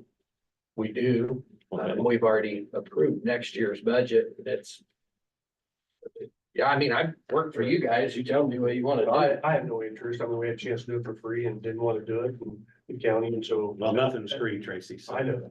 So we didn't have a chance to do it for free. So there was gonna be some But it was cost a to good- us that weren't out on the table, and I think that Right, nothing's free. right. And now that But we building, had both now according to the paper, they're after another 4 million to make that even bigger, so, you know, Right. nothing's free. Right, So, right. But, you know, in the long run, the city of Clay Center is the one that really needs to think about how they're gonna operate that building when all that grant money runs out. And they're gonna have a problem, I think, so. As far as that. Also proving that we give it, because they've already, you said that they've already been approved from the Patterson Foundation to receive. no, she has already talked to, obviously, the Patterson Foundation, and they would like our support to move that, give them permission to do their childcare center, since we're not going to. That's all we're. Basically, you guys have 2 options. If you're not using it for childcare, we send it. We say, we're not New using it. spots. New spots. New, yeah, then it goes back and then Patterson reallocates it to somebody in Scott City or wherever. Or you guys could take board action and say, hey, Patterson grant, we weren't able to use these dollars for childcare. We would like to see this money stay in our community for the addition of childcare spots. Would you please consider transferring it to Grove Clay County and allowing them to use it for that purpose? So those are your 2 options, the way, from my understanding. So if we go with that option, what you're talking about just now, Brett, then the language would be in option 1 of what is stated. You can request the foundation that the funds be reallocated to Grove Clay County, so that would be the verbiage. Okay, I think. Any other questions? You know, I mean, personally, I don't mind having it stay in the community, if anything at all. I mean, I have no problem with that, at least in my opinion. Oh, that's on the house, so. You know, anything, at least in our district community. Can this be a consensus or? no, it's nothing. Need a formal motion, I think, is what they were looking for, yeah. And I think Dave's wording was good, probably was added in that letter. Okay, what you said there to you. Yeah, thank you for explaining that. So, How would we word it? Okay, so I'll make a motion. yeah, I'll make a motion that, that we reallocate the funds. Hey, Dave, maybe request, Excuse or me. maybe request, That's what it says. we're asking the Patterson. Requesting this action. Yeah. I just want to be respectful, because I want to be able to go out for other grants down the road, and so we're kind of at I hope the motion can exude that we're asking them to consider. That's what it says. It says, Yeah. can request to the foundation. Foundation, there you go. Go ahead and read that out loud just for the record. So what that's, yeah, that's requested to the foundation that the funds be reallocated to grow Clay County to support their child care center efforts. Make a motion. There's a motion. I'll second. Got a second? So second, all those in favor? All those opposed? Motion carries 4-3. No, Next, just budget plan. Yeah, so this report, most of it is just carried over and you'll see me just adding to this as we get further and further in the process of budgeting. But basically, we are very close to closing out and close to closing out our budget for the fiscal year and getting closer and closer to that. The first step in this process is looking at with the end in mind and knowing that when we go into budget season, we want to try to keep especially LOB as neutral as possible and not floating up and down. And so last July, a year ago, when we budgeted, we wanted to stay revenue neutral. And so we did stay revenue neutral in this year's budget. But to do that, we had to lower our percent in LOB down to around 30.2, I think. But by doing that, that can cause volatility within your LOB fund. And so as a part of our carryover balance last year, we transferred into contingency reserve for two reasons. Number one, we took $250,000 increase in property and casualty last year, and we wanted to set some money aside in case we saw another hefty increase this year. And the second part to that strategy was to help balance out LOB with a planned transfer back from contingency into LOB so that we start with a cash balance in LOB. It's 140,000, a mill's about 130,000. So that should reduce volatility within the LOB fund by a mill or so. Now, you'll have some other decisions to make and do we want to consider going up to 30, the state average, which is probably going to be 32% or 33%. Even if we can stay revenue neutral by maybe going down in a couple of other funds and strategy wise, our greatest state aid comes through LOB. We're a 35% state aid district. So 35 cents on every dollar that we generate in LOB right now. And it's 3.3 million this year.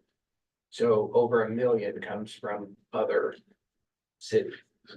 And so we're again 35% state aid district in LOB and capital outlay and bond.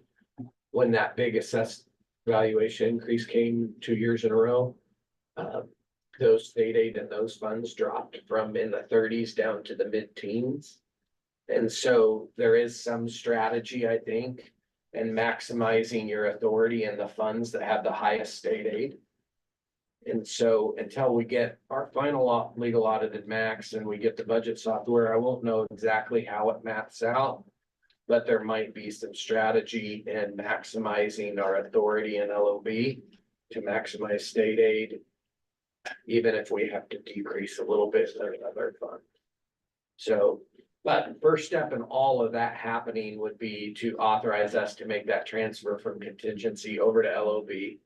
Then the next step is around the 15th, we'll get our final audited legal max. Once we have that, we'll be able to fill all of our funds to a starting balance and then see what we have left in carryover. And then hopefully at a June meeting, a special meeting. And since they've done R&R, a lot of districts have started adding a end of June meeting because our timeline is sped up so fast now with R&R. Because we don't get software till the end of the month and then you have the holiday, then we have to have the budget, all of our levied funds done and approved by you before we can get it to the county on July 20th. And so with we used to have until September and we just don't have that luxury in it anymore. When we have to have levied funds to the county by the 20th, our budget's basically built other than some a few other things. And so, special meeting on that Monday, the 24th, second, what is that Monday in June? The 24th, and I was already going to ask if we could look at the 25th. I'm open to it. That was just a suggestion. We go to, We'll be back at yeah, that. We go to budget workshop that day in Abilene, so. Yeah, the 25th works for me. What is everybody doing? June's not a good month. It should be a quick Not meeting. much better. I don't anticipate any surprises. It's probably just to give you any carryover that we have, we'll probably fill contingency back up and then go through all of our special funds. And remember, years ago, 3 or 4 years ago, our strategy was to get all of our special funds. So we don't get our big tax payment till January. So we want all of our special funds with a big enough cash balance to make payroll through January. And so we'll probably take that carryover, add to contingency. Depending on what we do with capital outlay, if we have to take that down a little bit, we might transfer some of the capital outlay to make up for any reduction that we might have to make if you guys want to stay revenue neutral. So, but those are capital outlay contingency and special funds are, so I wouldn't anticipate more than a 5-10 minute meeting, honestly. First, I'll move to get final approval to transfer 140,000 from Fund 53 to Fund 08. Got a motion? Second, all those in favor? Motion carried 7-0.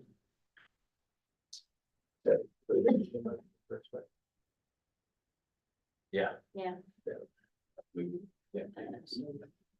Is the 25th at we stop at 6 p.m. Is that what you're looking at? And try to either do a call in or a Zoom option for you to at least.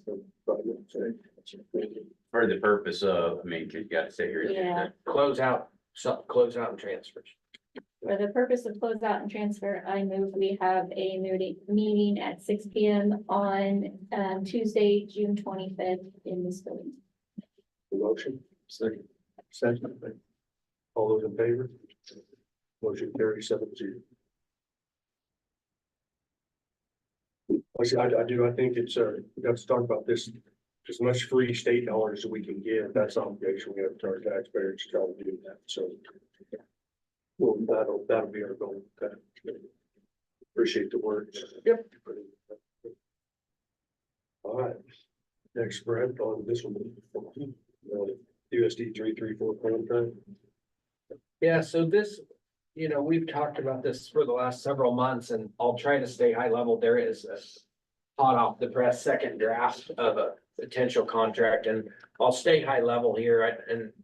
I told the crew that didn't want to pressure you guys to make a decision, let you look it over here for a month and that we wouldn't be doing any formal action until July.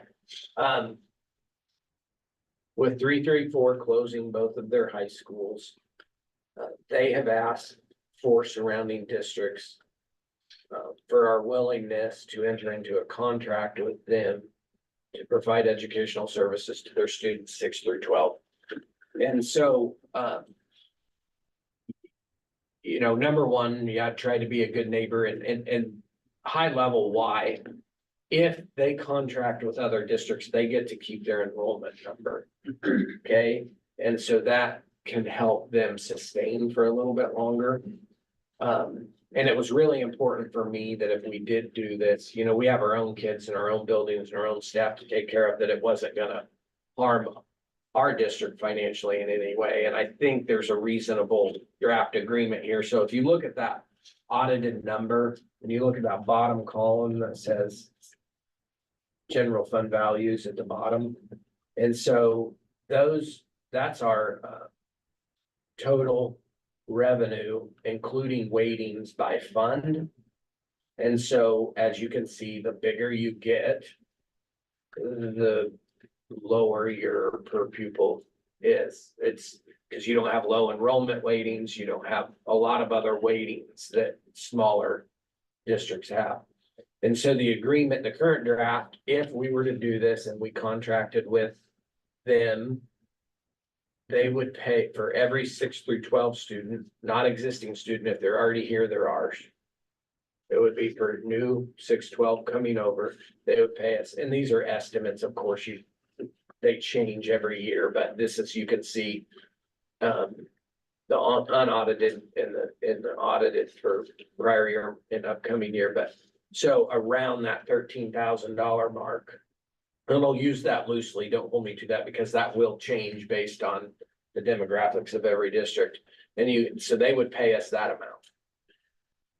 Okay, and you can say, well, why would we want to do that? Well, look what our general fund weighted value is this year, 8,340.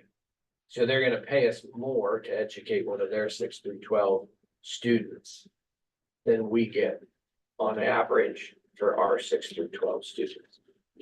Advantage to them is they keep their enrollment number, and they're using their 3-year average now. The statute changed, and so next year it will be current year, previous year. So keeping their enrollment as high as possible is really important to them. They would keep their LOB and capital outlay weighted. So how many of that 154 are 6 through 12?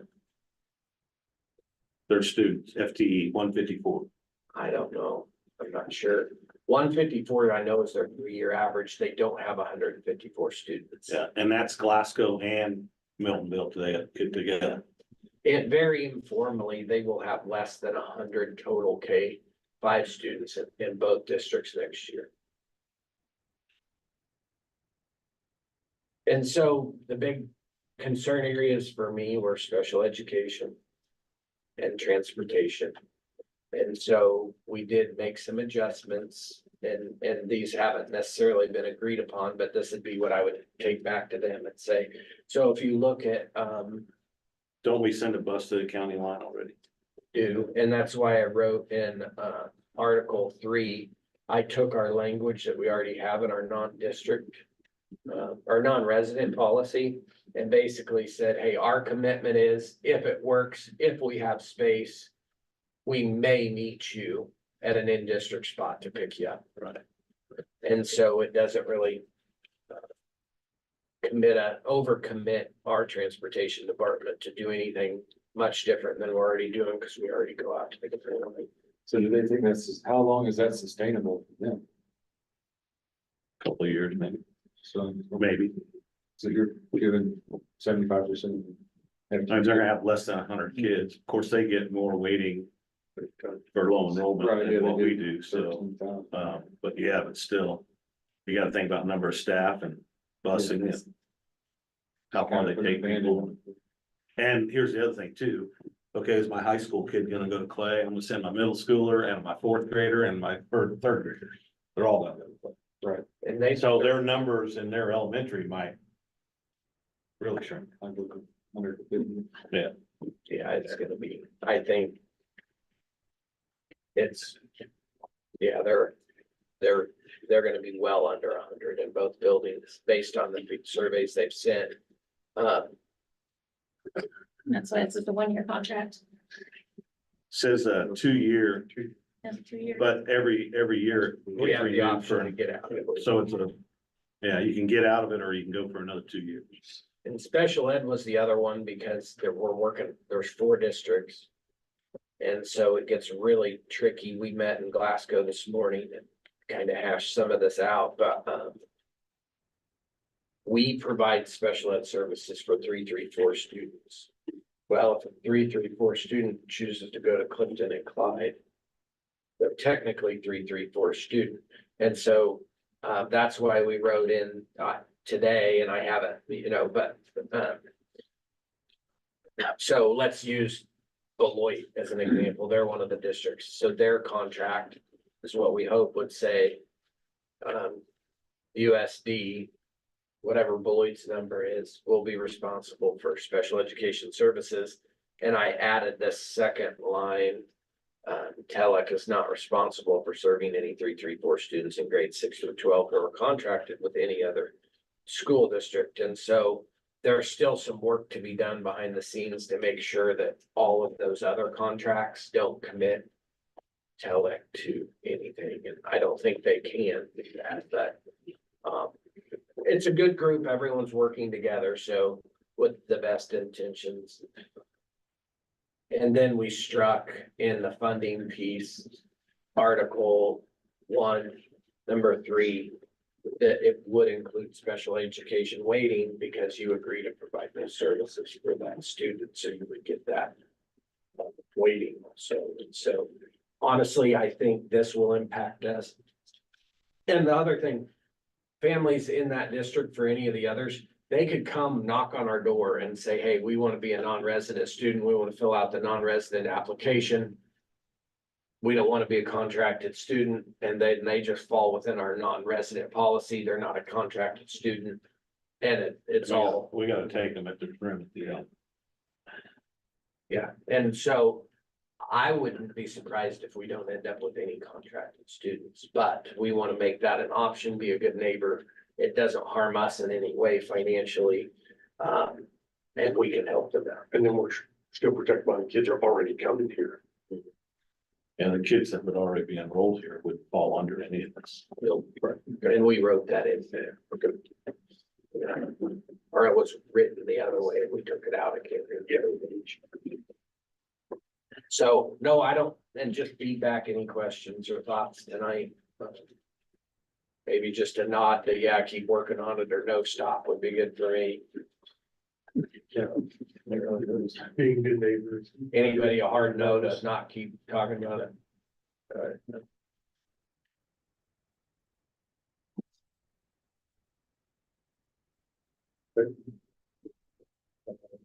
And then next is the advertising specifics. Talk about this a little bit. It's just both papers. And advertising both papers. We're not in this to choose winners. And but it goes by every 2 weeks. This ad's in this one 2 weeks. It's in this one 2 weeks. Everybody. That was my big thing. I just didn't want to go against what you guys said, and I left here a little bit unclear on what the direction was, and so just wanted to make sure that it was your intention that if we alternate equally, that's. Because I'm not into doubling it, you know what I'm saying? But yeah, Have alternate. you guys ever advertised in like Washington County or Riley County? We do. Pairs, we do Riley. For the areas you cover, you do? Tell me. Two districts. Go ahead and make Riley that County. a motion, vote and everything, just so it's official and not a consensus. Where, you know,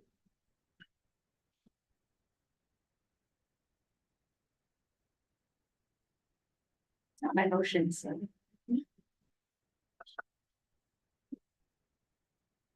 I thought we just did consensus that that's what we were gonna do.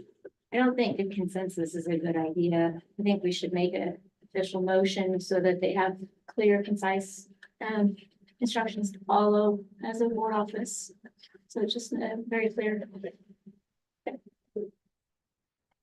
mean, as long as I've been on the board, this year is the first time we've done just general consensus on business items. That's better if we have a motion to vote. Just put in the time, this bit for next month, Rick, when we work on the motion, we'll vote on it next month. I think just a motion that would say, we approve, advertising equally between media sources in our county. Equally, that covers me, equally gets me what I need. We'll make a motion that we use media sources in the county equally when it comes to Advertising in general or just Hey. the open position? when it comes to paid advertising. The equally will help too, like when we did the teacher appreciation, that's only 1 week, so we can't really alternate weeks, so we just did it in both. Yes, yeah, I get that. That would help. Right? That's the motion. Just for the record, equally means alternating, Yeah. equally. Okay. Got Got it. it. Second? Second. All those in favor? All those opposed? Motion carries 5-2. Who else is it? But yeah. Yeah.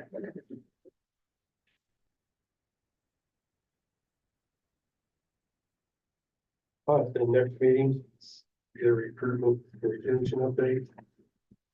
5-year house update. And hopefully ratification of the negotiated agreement. And that's the next regular scheduled meeting, not the 25th. I guess we could do the ratification if they know. Yeah, if they know, but, okay. Really, it's just that, special meeting we did for a specific purpose here. Okay, so we'll do take care of that next meeting. Again, anything that you don't like to discuss, send me an email, call, whatever, we'll get on there. If there's anything right now for the next meeting that's on the top of your head or future agenda items, it's off, it's the top of the head. If not, send me an email or send to Brad and forward it on. And we do the agenda meeting. Dave, I think, is on for July with the agenda meeting. All right, me and Dave, Brad. So I encourage people to sign up and do that. I think that's a good deal. It's really good. Very good. So anything on next meeting? Future agenda meetings?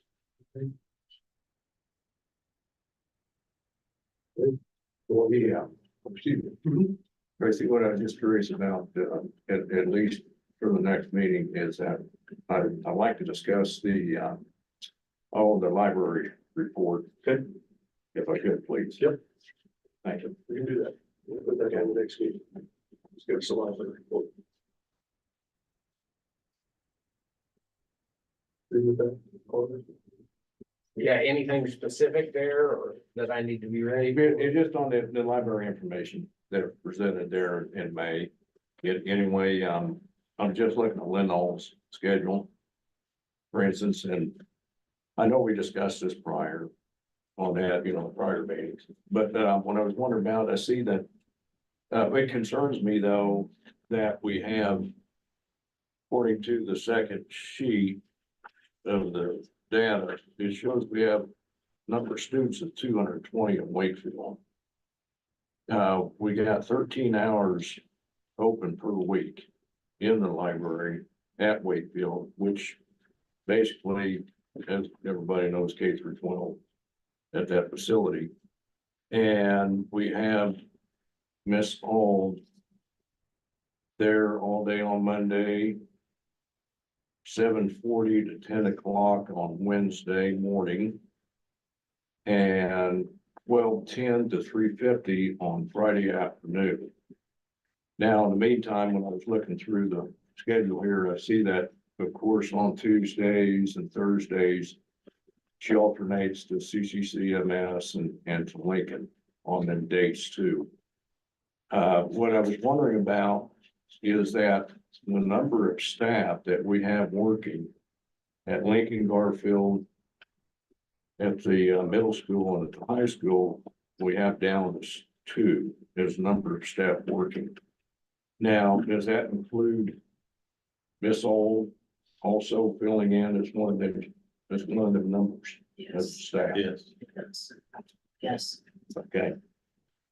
So what I was wondering about is that who do we have then, for instance, as the other, library aide? Yeah. Okay. Now, is library aide? I know this, we discussed this before, but about looking into another library aide, full-time library aide at Wakefield School.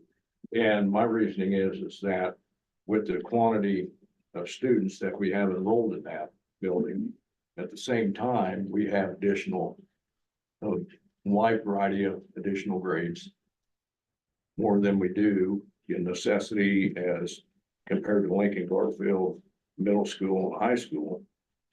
We have all of them combined at Wakefield into one building. Then I just feel it would behoove us to at least have a library aide on staff when Miss Holt isn't available. And if we, for instance, have when she's gone, if we have another person, let's say fill in, another employee fill in, then are we offering a supplemental in that to fill in as that position when she's gone? Not if it's during the school day. You're already in duty. She's not there. Correct, but they're going above, but they're going, Yeah, if she's not there, it's, the library's closed. okay. So we had the library closed then during certain time frames. What, Well, 2 days a week it's closed completely. Yeah. So, I So what would, is, I would like for us to look into the cost of that, of the library aid. I think our new principal is getting ready to come on July. middle of July. by 20? Yeah. Soon, is that, but yeah, I agree, when I see the numbers, I think we need to do more over at Wakefield, and again, because it's K through 12 and the time, so I'd like for the next meeting to have a plan and an option to address that. So we'll give an overall Discuss. staffing overview then. And to discuss that, and I don't think we need to give an overall staffing overview. We need to talk about whether we're gonna put a library at Wakefield or not. I mean, How you're gonna to pay me, for it, and and how you're gonna pay for it. how you gonna pay for it? I mean, when they got rid of it, I mean, we saved ourselves $22,000 when we got rid of that position. $22,000. So this is something we wanna discuss next month, so. Okay, that's can we fine. Put That's that on the fine. agenda for next month and we'll gather, maybe we could pull up and see how it was funded prior. Cannot be funded out of that risk. But it's it's a classified employee, so wherever you put it, whatever you do. You could put instructional, it's out of that risk, which cannot, that library, it's out of that risk. So, just. yeah. Just no overview.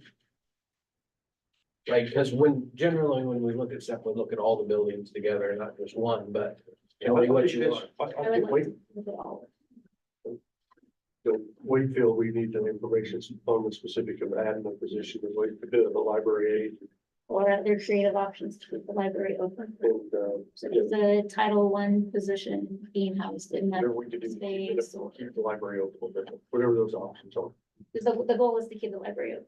Yes. That's what our goal is, 5 days a week, library open. We have some great intelligent staff that maybe could be some creative ideas on how we could do that efficiently. Thank you. Anything else? Good. Right, if not, move on to, yeah, session.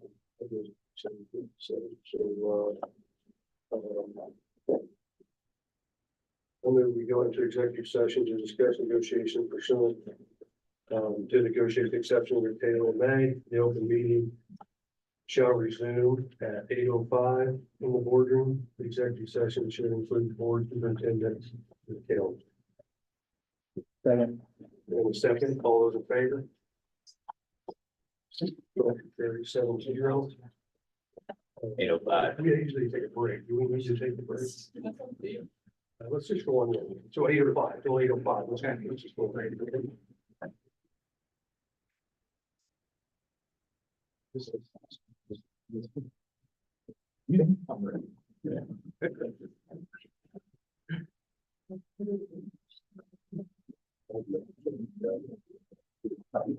go. Oh, we're keeping all of them.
Actually, the chambers, I don't need anything for stuff. We got some that we'd like to, is it, so we resume the regular meeting here. At about time, and then, I make a motion to go into executive session to discuss private personal matters pursuant to the non-elected personal exemption under KOMA. And the open meeting shall resume at 8:20 in the boardroom. The executive session should include board, superintendent, and council. Second. Got a second? All those in favor? Motion carries 7-0.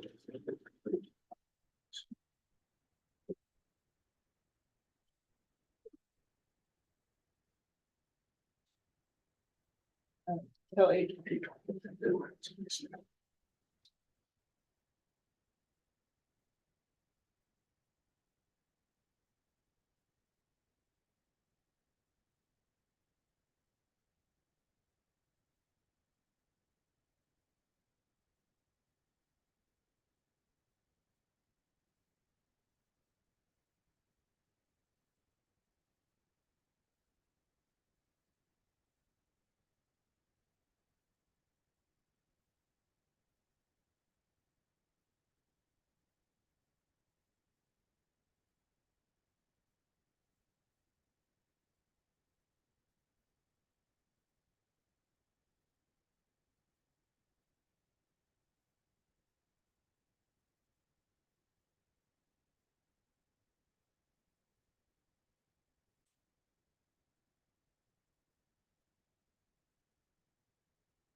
Oh.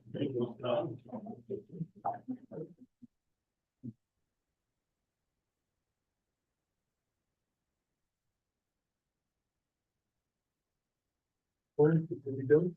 Yeah. All right, we'll resume our meeting here. Next item is a personnel report for personnel. So, I'm going to refer the personnel report, including supplemental updates and temporary summer employment as presented. Second. And second, all those in favor? Motion approved, 7-0. Anything else? Before we adjourn? Okay, very good. So, I'll make a motion to adjourn the meeting. Second, all